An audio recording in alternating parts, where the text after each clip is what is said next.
Welcome to the Gippsland Art Gallery. My name is Gregg and I'm the Gallery Director. Today I'm going to give you a tour through Peter Cole's exhibition, The Circus of Life. Just a reminder, with these 360-degree views, you can pan around, you can use your phone if you're looking at this on a phone or an iPad and move through space. You don't have to just focus on me or the artwork I'm talking to.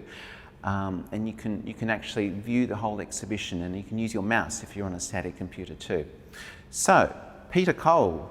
I spoke to Peter about this before today. Peter's very happy for me to talk about his work. He's someone who tends not to outwardly speak about his work so much. He lets his sculptures speak for themselves, and I completely understand that. There's an awful lot to see in this exhibition.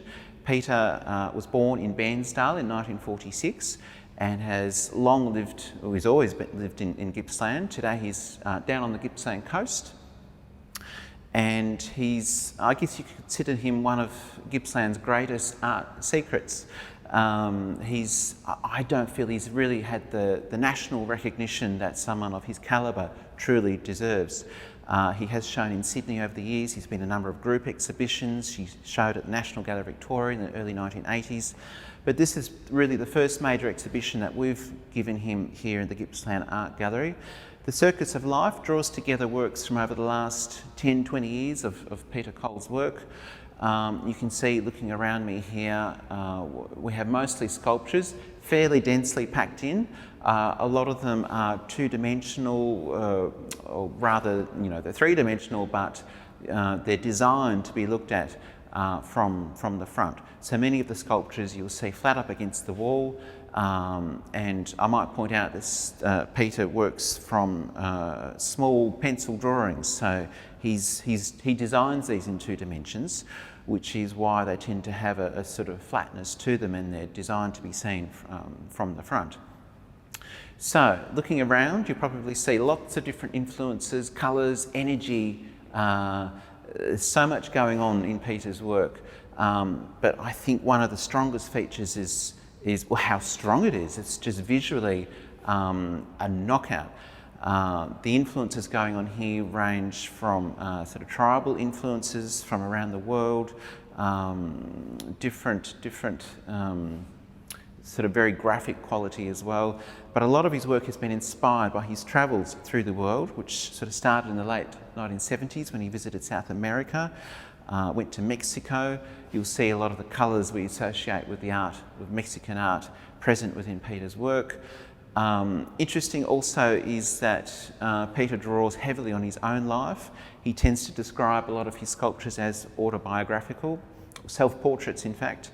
We're seeing a lot of worn pieces of timber. A lot of the pieces that he uses within his sculpture he's actually found washed up on the beach. So he uses the flotsam that's just surrounded in the natural environment and brings that into his work. I'll just point out too that his father was actually, he did some boat building, and Peter carries those memories with him, and you can see that influence of the recycled timber within a lot of his work. Very limited colour palette. We see the ochres and the reds and the blacks and the yellows, which again just makes them very striking.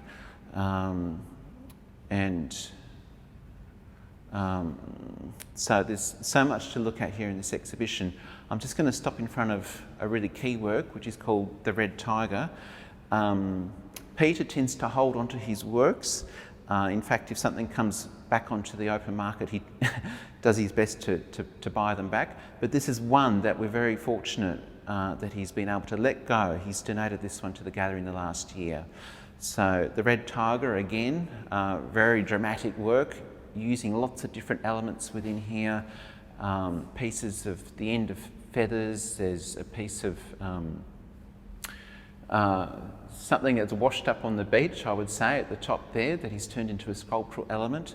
The pieces of the tail and the limbs actually fold up, which is great for us for storing the work after the exhibition. And something else I'll just point out is that Peter actually integrates the title of each artwork into the artworks themselves. So you almost don't need these labels here because they really do speak for themselves. So I hope you've enjoyed this little walk through Peter Cole's exhibition, The Circus of Life. I do hope you can join us when we do eventually reopen, and you can get to experience this lavish, this visual feast for yourselves. Thank you for your time.